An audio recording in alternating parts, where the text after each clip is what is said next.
Eisenin, Truths, the Afterlife, reveals about grief. Cayce's forgotten teaching.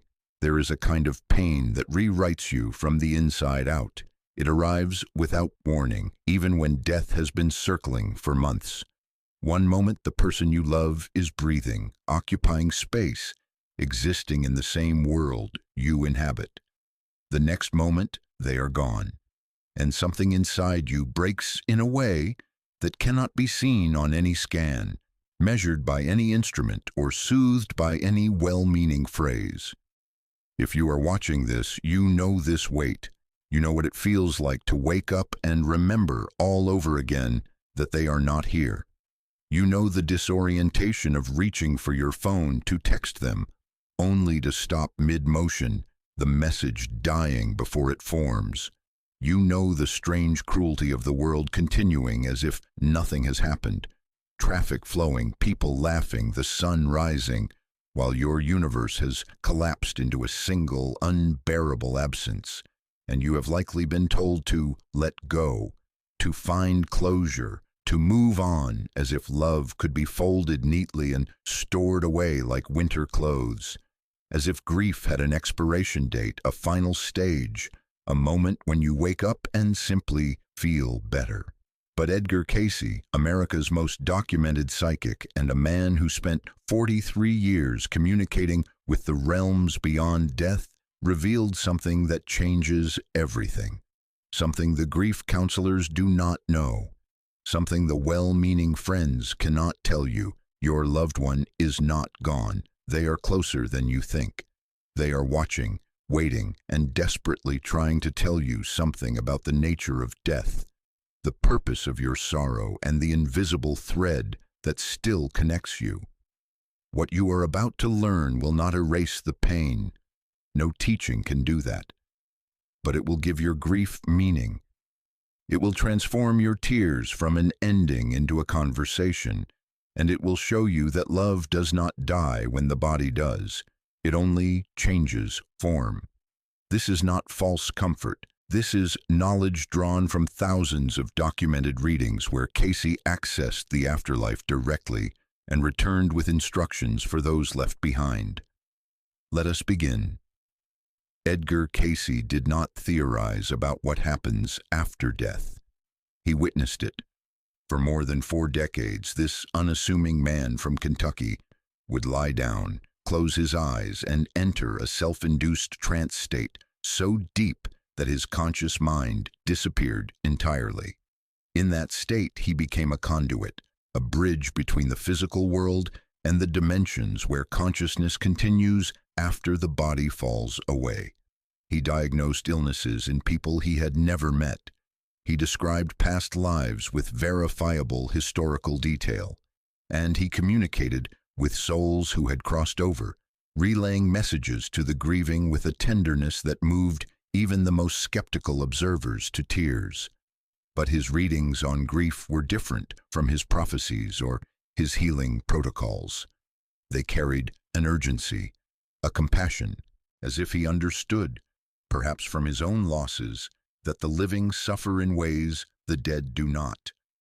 Cayce saw how grief tangles into guilt, how love, when twisted by desperation, becomes a chain that binds both the living and the departed, how most mourners, in their anguish, unknowingly trap their loved ones in liminal spaces, not because they mean harm, but because no one ever taught them that grief is not a private experience.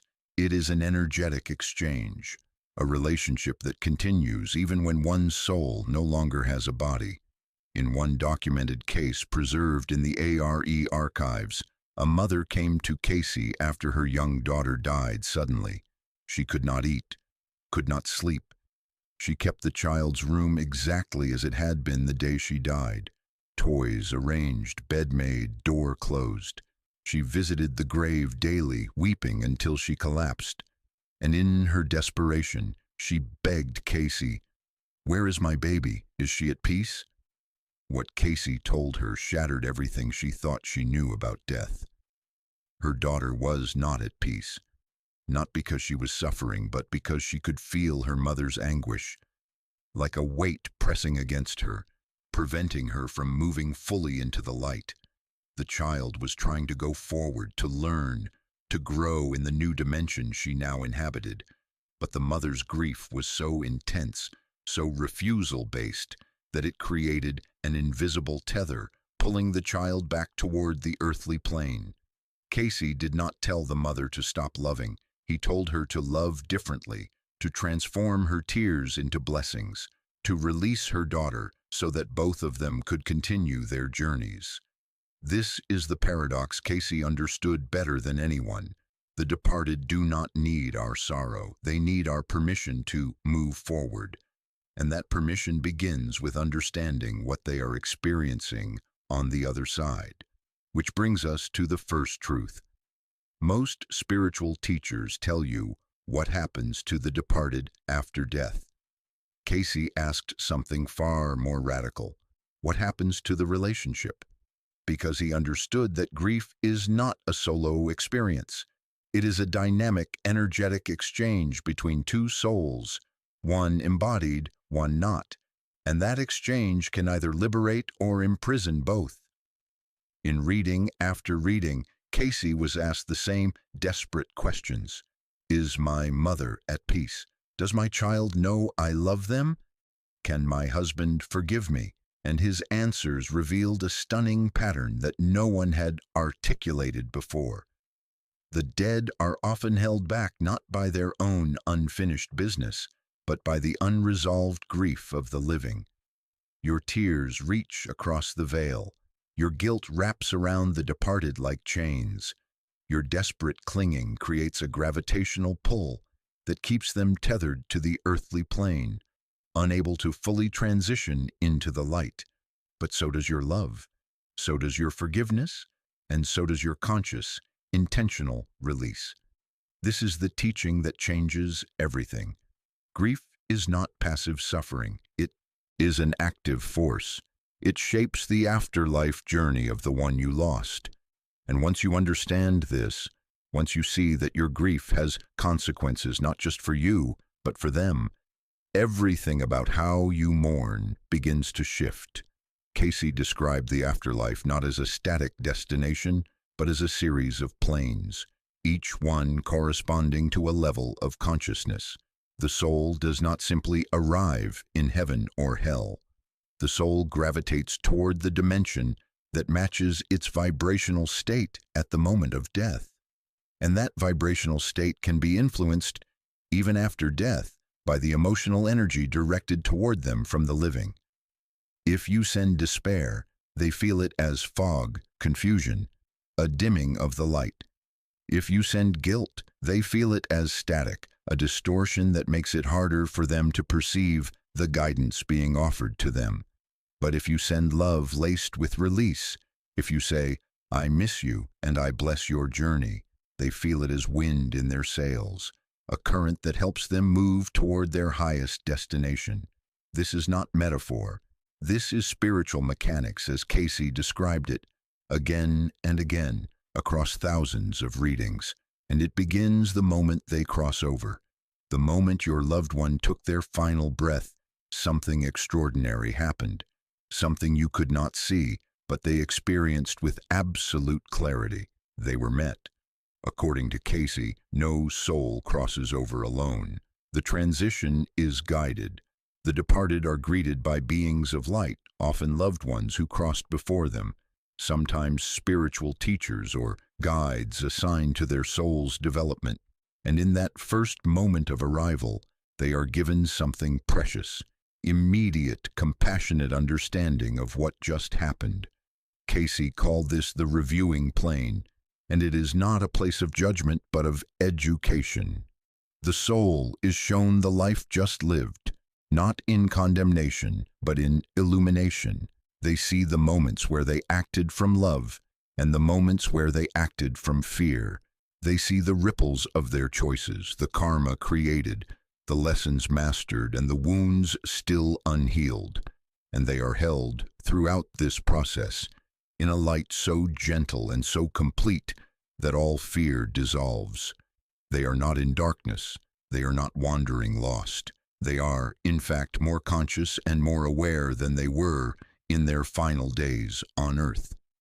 But here is what Cayce emphasized in Case After Case. They can feel your grief. It reaches them like a siren.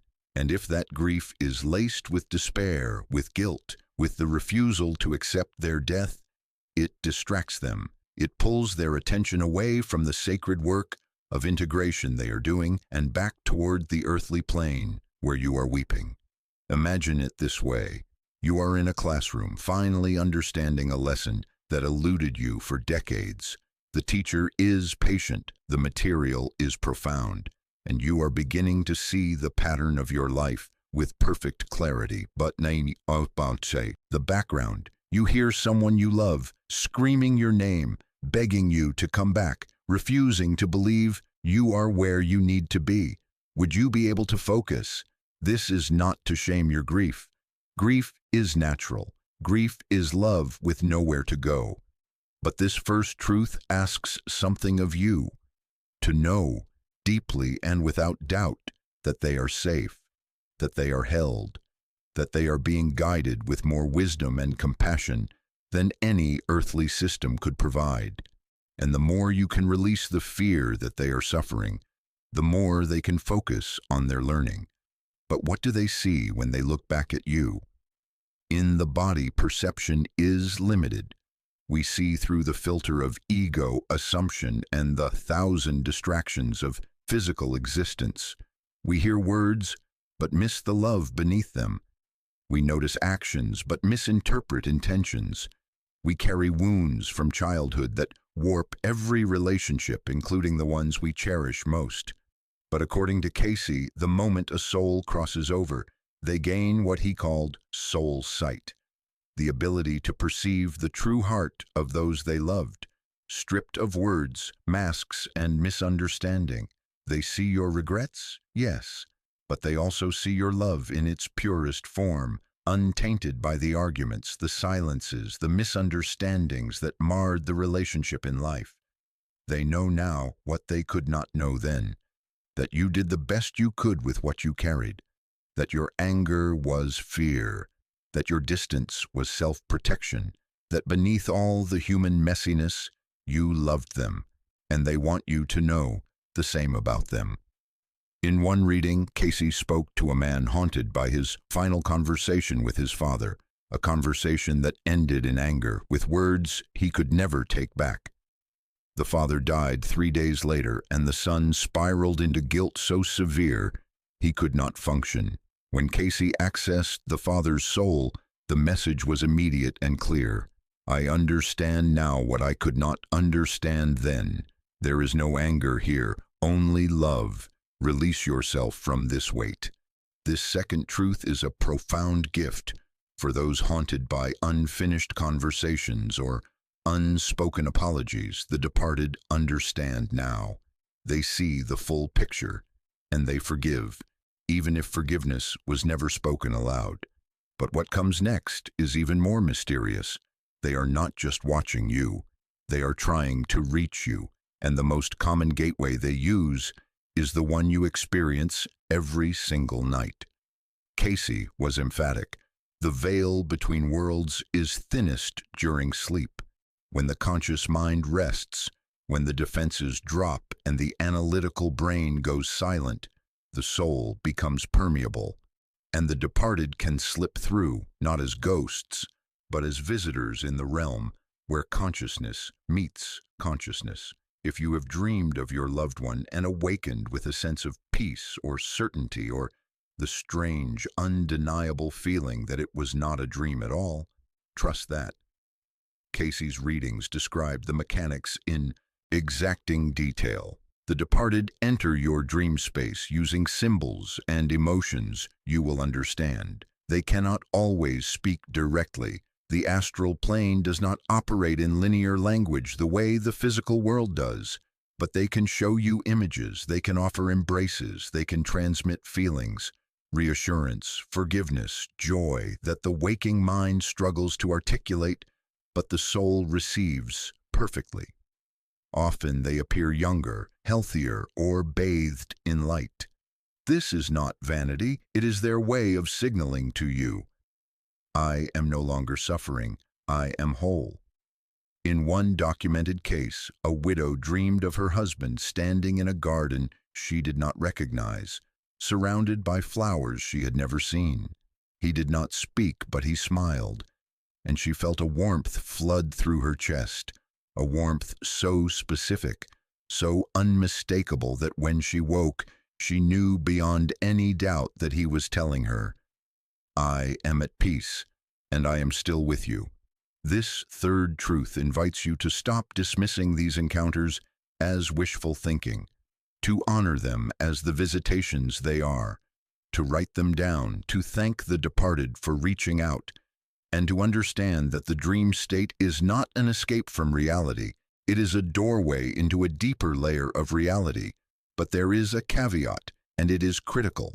Not all contact during sleep is helpful, and some grief, when left unchecked, opens doors it should not. This is the truth most difficult to hear, and the one Cayce delivered with the most care over and over, because he saw its consequences.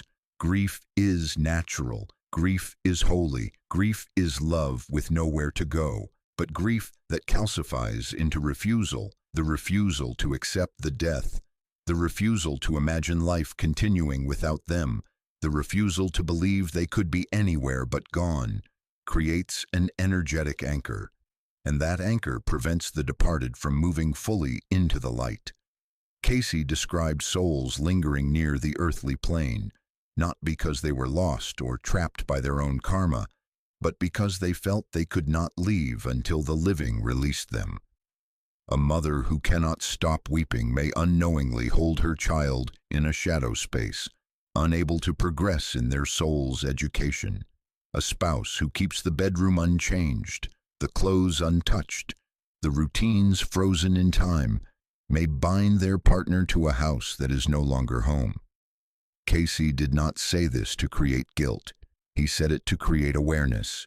Your grief matters, and it has consequences, but the departed do not want you to shut off your love. They do not want you to forget them or stop caring. They want you to transform your love into something that frees both of you, and that transformation begins with understanding what they actually need from you.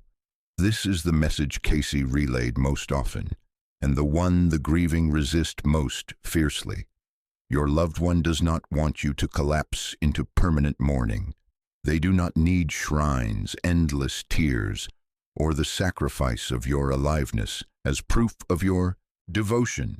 What they want, what they actively, urgently plead for from the other side, is your healing, your laughter, your return to life, because from their vantage point they see something you cannot. That your joy does not dishonor their memory.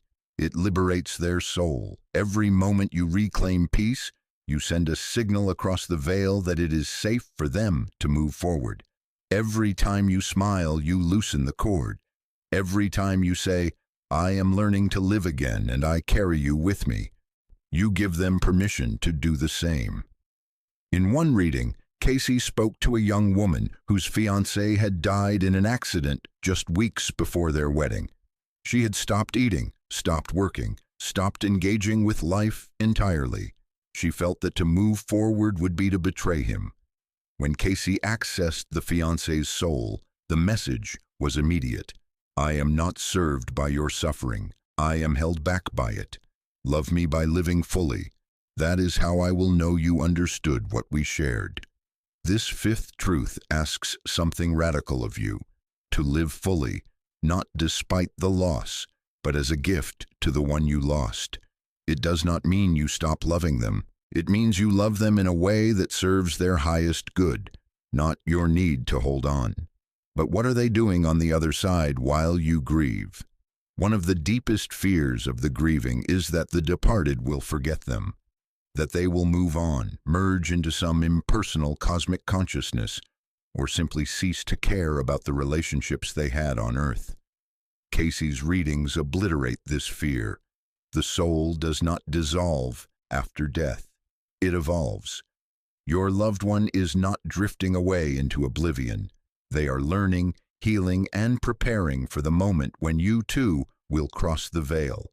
They are working through their own karma, clearing patterns that entangled the relationship, so that when you meet again, whether in another life or in the planes beyond, the reunion will be clearer, purer, and more aligned. They have not replaced you, they are waiting for you, with a patience born of eternity. Cayce described the afterlife as a continuation of education, not an ending. The soul moves through dimensions, each one offering new lessons, new opportunities for growth. But the soul also remembers. It carries the imprint of the love it experienced, and that love becomes part of its eternal fabric. When your time comes to cross over, they will be there, and they will thank you for loving them in the way that set them free. This sixth truth offers profound comfort. Death is not an ending, but an intermission. The story continues, and the love that bound you in life will find you again, in a form your waking mind cannot yet imagine, but your soul already knows. But how can you actively support their journey right now? Cayce was unequivocal. The living have power over the afterlife experience of the departed, and that power is wielded through intention, prayer, not as begging or bargaining, but as conscious. Blessing creates a current of light that reaches the soul and aids their transition. When you say, "I release you with love, I trust you are held, I bless your journey," you perform an act of sacred service that the departed feel immediately. It is not the words themselves that matter. It is the energy behind them, the shift from clinging to releasing, from fear to trust, from sorrow to benediction. Conversely, when you spiral into guilt, "I should have visited more, I should have said I love you, I should have noticed the signs," you send static across the veil. Confusion, weight, guilt is self-centered. It is about your failure, not their peace. This seventh truth offers a potent practice. Shift from rumination to benediction. Speak aloud to them, not with sorrow, but with gratitude. Thank them for the love they gave you. Thank them for the lessons, even the painful ones. Bless them on their path, and watch how the grief begins to loosen its grip, not because you care less, but because you are loving them better. But what about the idea that time will heal your wounds? There is a saying, "Time heals all wounds." Cayce would say this is only half true. Time creates distance, but distance is not healing. It is avoidance. It is numbness. It is learning to live around the wound rather than through it. True healing comes when you understand the spiritual mechanics of death, the soul's continuity, and the purpose of the separation. Grief that is merely suppressed will resurface, often decades later, triggered by an anniversary, a scent, a song. But grief that is metabolized through knowledge, through understanding that the departed are conscious, evolving, and still connected to you, transforms into something else entirely, not forgetting but integrating, not moving on but moving forward with them, differently. This eighth truth challenges the cultural narrative of getting over it and offers instead a model of sacred remembrance. You do not heal by erasing them from your heart, but by understanding their new location and honoring the relationship as it continues to evolve across dimensions. You do not need to forget in order to heal. You need to know where they are. And that brings us to the final truth, the one that changes everything. The final truth Cayce whispered in his most profound readings. Grief is not a flaw, not a weakness, not something to be overcome or transcended. It is the sound love makes when it can no longer touch the one it was meant for. It is evidence that you loved so deeply that absence became a presence, that the space where they used to be now hums with their absence, louder than anything else in your life. And the departed hear that echo. They feel the vibration of your love, even in its most broken form. But here is the sacred pivot.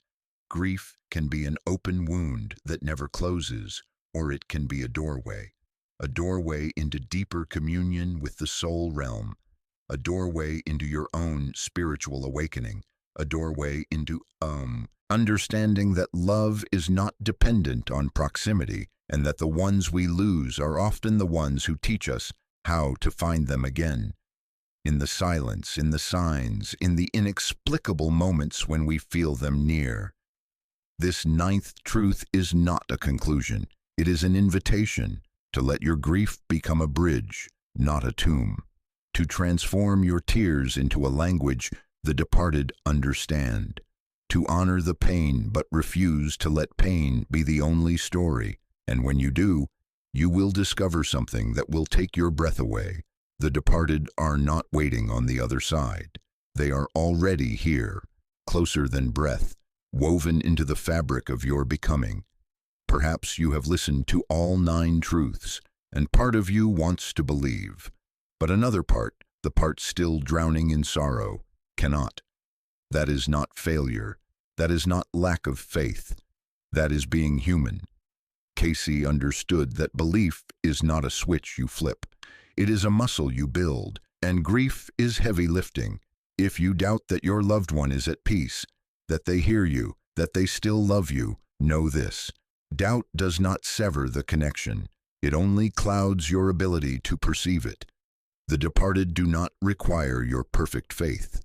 They require only your openness to the possibility.